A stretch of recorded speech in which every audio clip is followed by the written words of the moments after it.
All in Sports Network. We love sports.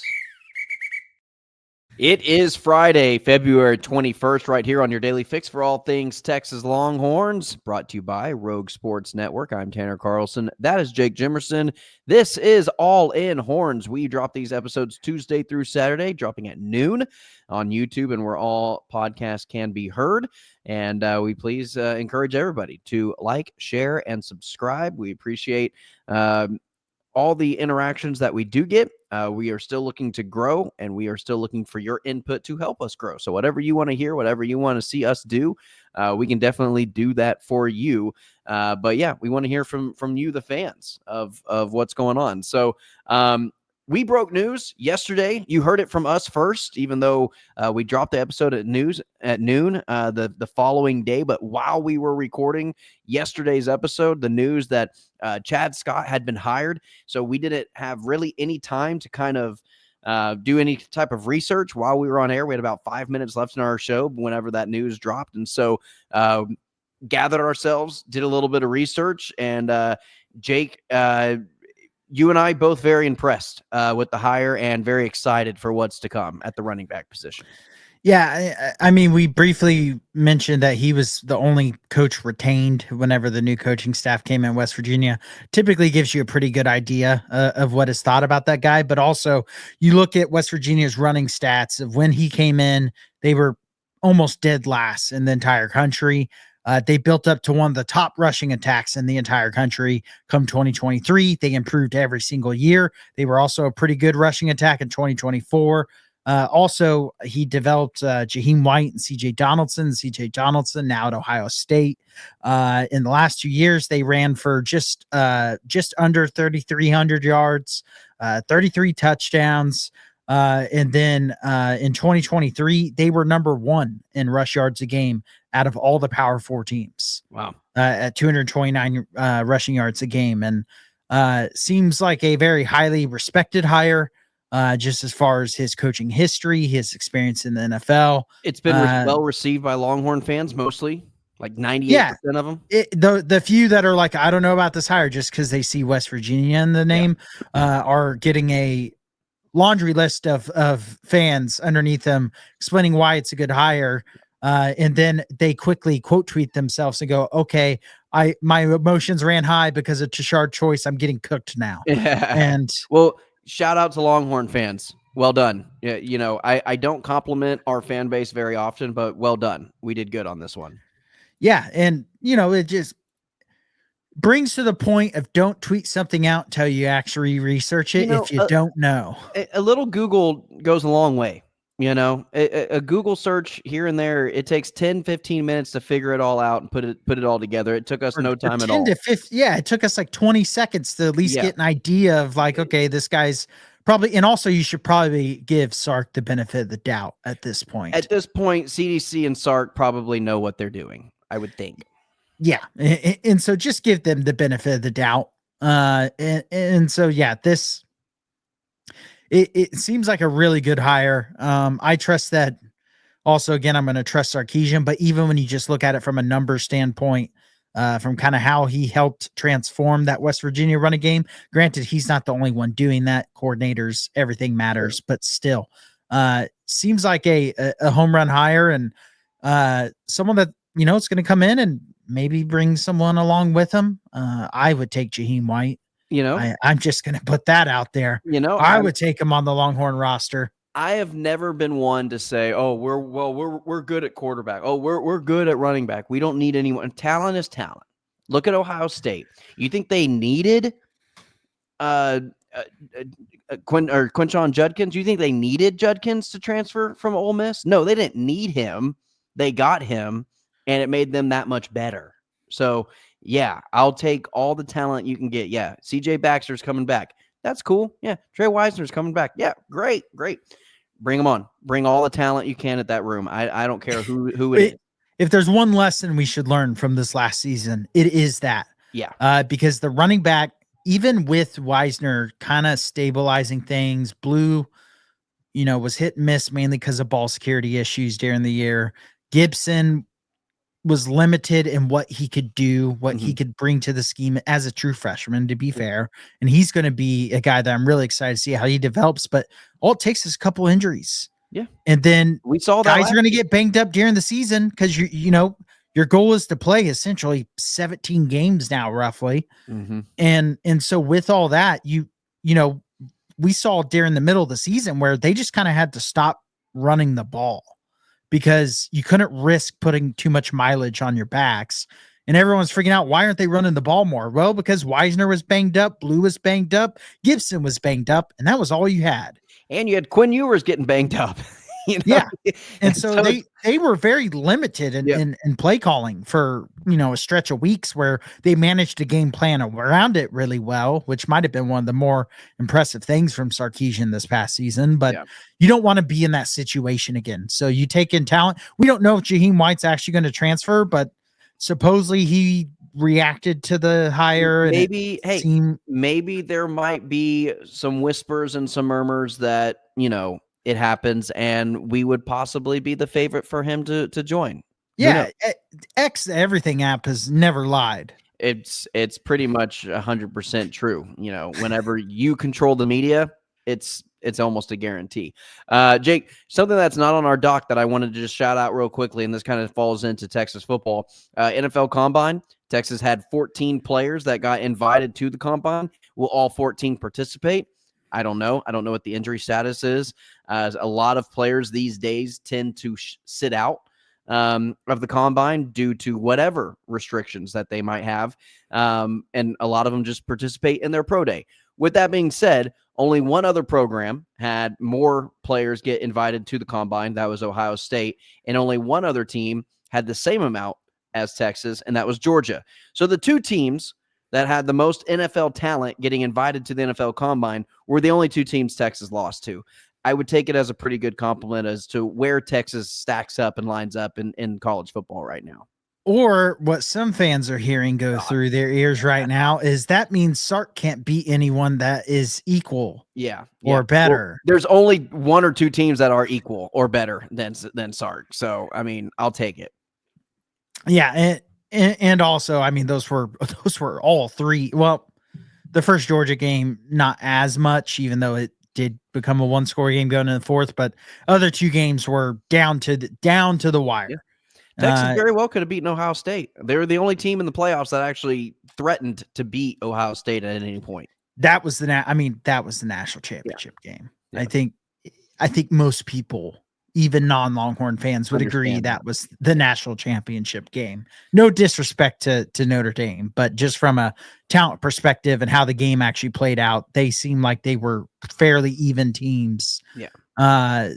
Whereas that was not the case. And Ohio State shot themselves in the foot, let Texas kind of in the game, and then Texas took advantage of them allowing them to stay in the game, Yeah, but no one cares when Texas shoots themselves in the foot, and that's the only reason someone's in a game. On a 75-yard screen pass in the first half. Yeah, sure. Yeah. I mean, Texas shot themselves in the foot plenty that game.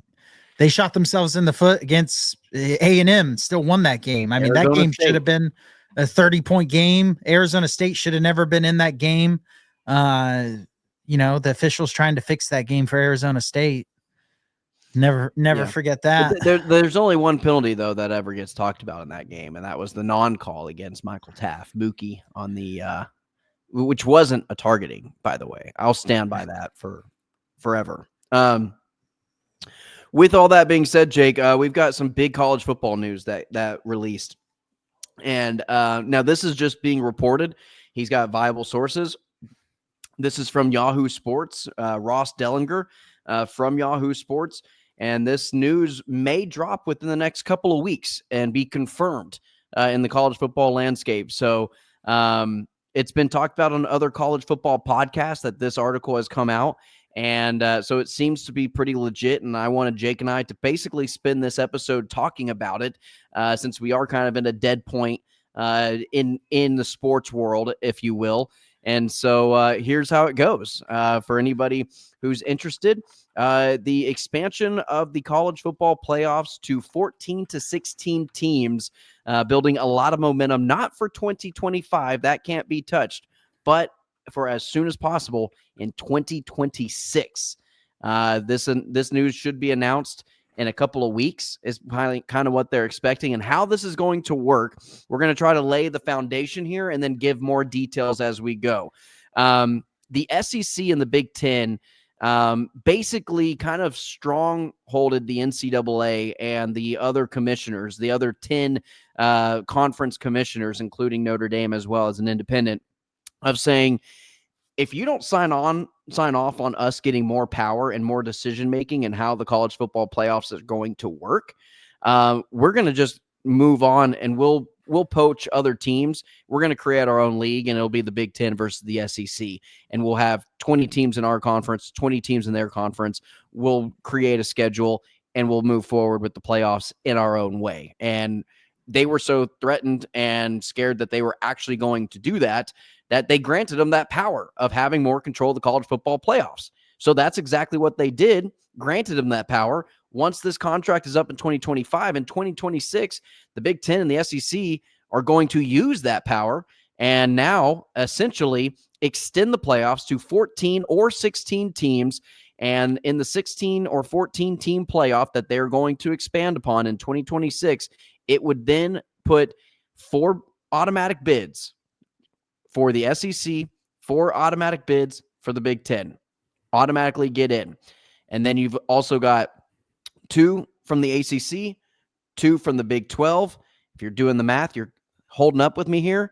4 plus 4, that is 8, 2, 10, 12. And then you've got possibly 2 more spots for an at-large bid. And then obviously your number 1 G5 champion, who is ranked the highest, will still get into the playoffs. And how they're going to also rank these is they won't use a committee to decide, oh, if you won the Big 12, you get an automatic bid as a top 4 seed or whatever that looks like. It'll literally just be the ranking system, 1 through 16. That's how those teams are ranked. And yeah, so that's kind of what we're looking at. And Jake, in terms of the conference championship alignment, we're looking at basically completely nullifying conference championship weekends entirely and just having regular season conference champions being named. And that determines where you're at, where it comes to, are you the number 1 SEC team or are you the number 4 SEC team? Yeah. Props to me, first off. Credit to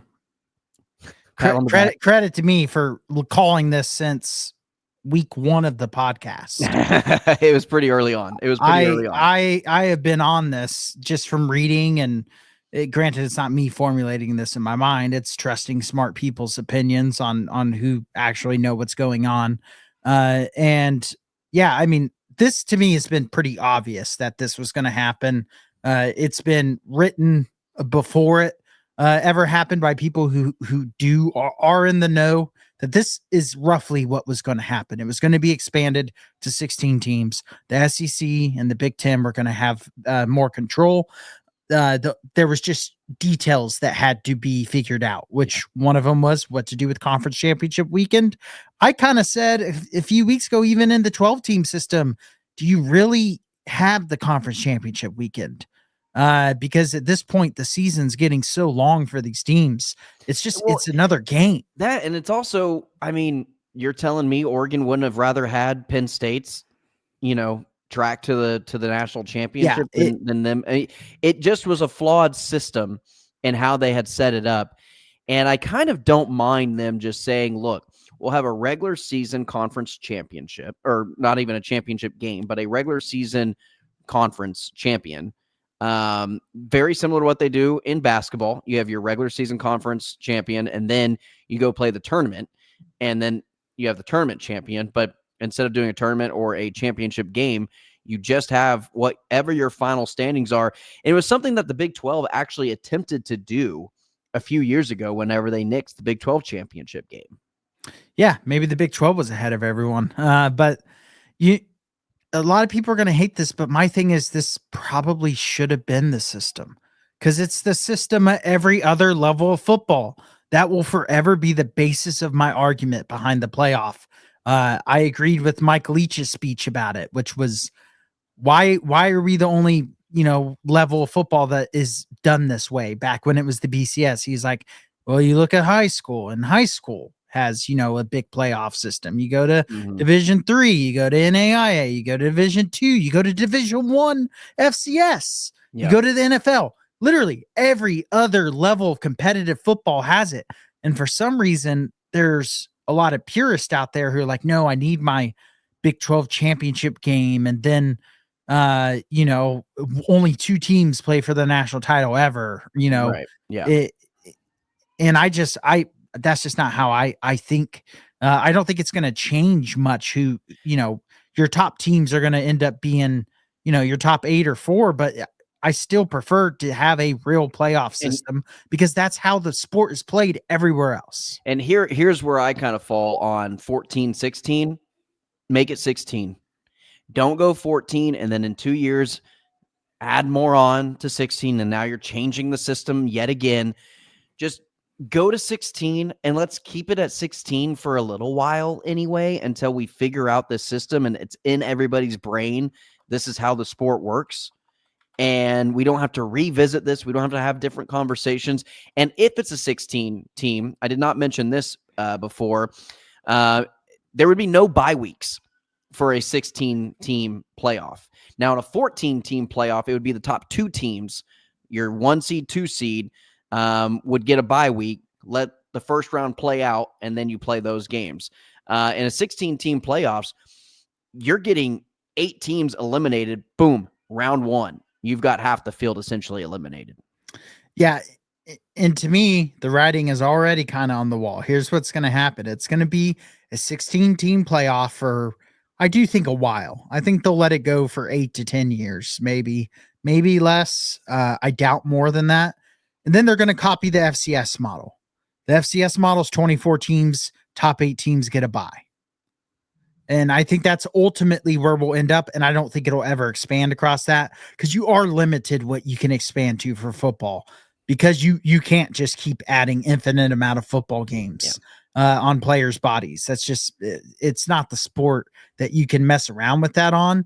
But I would prefer just to sit at 16. I'll say that right now. At 24, 16 is arguably too many.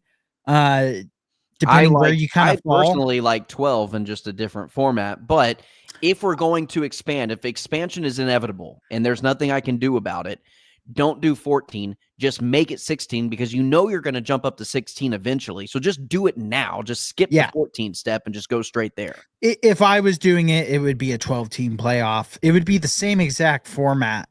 Not the same. It's be the bracket itself, the same format. Just the seating would be different. Right. Yeah. That's all I would do. Right. I'd get rid of the committee. I would have your criteria for your top teams, and then I just have the rankings rank it. And there is something that I actually really do like about what is being pitched. And this is going to be pitched within the next week or two to the NCAA. The commissioners are coming together. They're going to pitch this. They're probably going to win it, and it'll probably be announced within the month, I would think, with maybe even within a couple of weeks. It might steal a little bit of thunder from conference tournaments in basketball or even the March Madness tournament. But one thing that I absolutely do like about this is if with this being based on seedings in terms of rankings as to where the polling position would be 1 through 16 of teams getting in, you're basically doing away with the committee. The committee there basically will be no committee. And that I'm actually excited about. Yeah, I would love the committee to be gone just because I'm overhearing the committee talk and then make up their own roles. Like it's this like group of people that we never see their faces, and they're just behind the curtains making all the decisions and basing. It's like the board in Severance. Yeah, it's like we don't know what they don't say anything. They don't come out. They just kind of watch.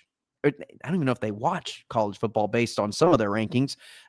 But yeah, and so I'm ready to do away with the committee. So if that's what this is going to do, I'm kind of all for it. Again, I don't love the idea of expansion. I don't love the idea of that. But at the end of the day, if it is inevitably going to happen,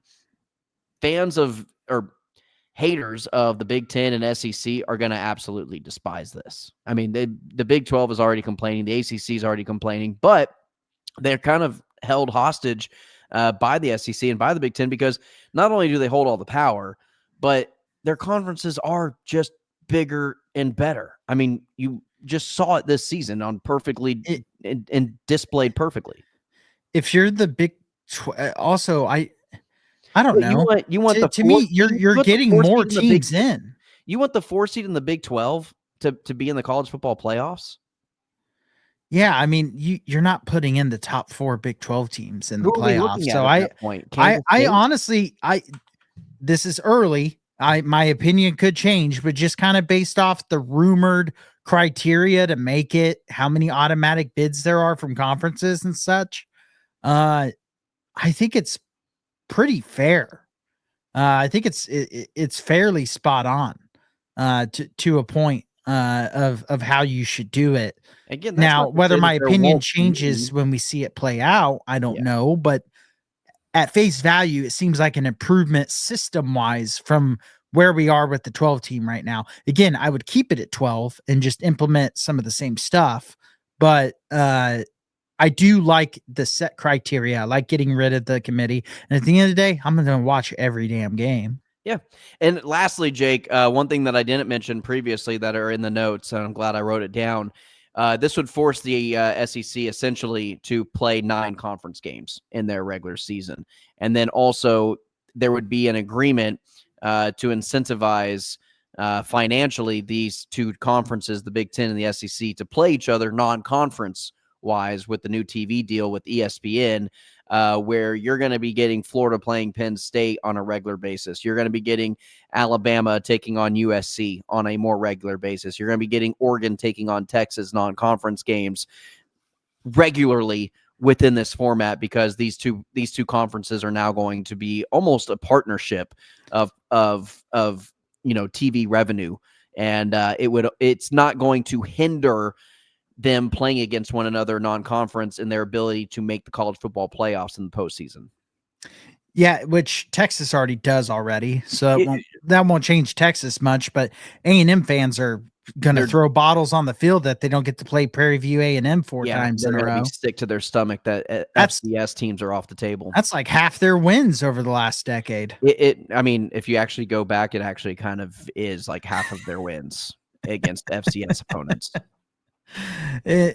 But yeah, you got to watch it all shake out, but this has kind of been needed. It also kind of at this point separates you from the NCAA in a way. Yeah. You're giving the NCAA and the committee less power, and you're putting more power within the conferences, which I think ultimately will be a good thing and will finally settle things for an extended period of time. I hope so. Where I'm really tired change. of the change. I think that's where I'm at with it. I'm kind of just like, okay, can we just settle and agree on a format and a way things are being run in college football, at least for like 8 years? Like, keep it one way.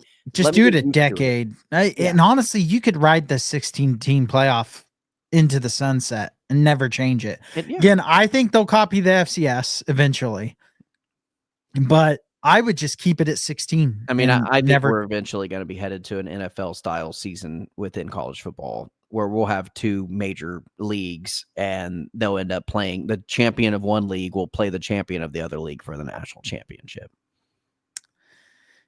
Yeah, maybe eventually. I think that's very far away. Right. I'm not saying within the next 10 years, but I do think that's where, because college is a little bit more restricted on what you can do, in my opinion. And so we've always kind of thought that, then they've always kind of just pushed that boundary a little further. Yeah, but I don't know. I have a hard time seeing conferences. I mean, because also there's just more teams in college football. Yeah. And you're not going to have I don't think they want to get rid of all these others. You don't want Houston to not exist anymore, since you don't want these schools to just go down to the FCS level. I mean, could we get to that point? Maybe. I think how the NIL playing field levels over the years will kind of determine some of that, because I do think NIL has leveled the playing field in a lot of ways. We'll see with the new revenue sharing. I think that actually helps level the field even more. And so that there's a lot that needs to play its way out. And I think that we're going to see this system, maybe slight tweaks, but I think we're going to see it for an extended period of time before we get any type of major change again. Because I think at this point, I think the people who are in charge, because also, again, this takes power away from the NCAA. You're going to have SEC commissioner, you're going to have school athletic directors more at the helm of things than the NCAA. And I think they're going to be smart enough to know, like, okay, we can't just keep changing things or we're going to lose our fan base. Yeah. At the end of the day, the whole thing that makes this thing run is the fans, the alumni, and the donors. Yep, without a doubt. All right, Jake. Well, that's going to do it for today's episode. And again, remember, Tuesday through Saturday, we drop these episodes at noon each and every day, 5 days a week. And we give you your daily fix for all things Texas Longhorns. It's brought to you by Rogue Sports Network. Again, I'm Tanner Carlson. That is Jake Jimerson. As always, ladies and gentlemen, you are listening to All In Horns. Hook 'em. All in Sports Network. We love sports.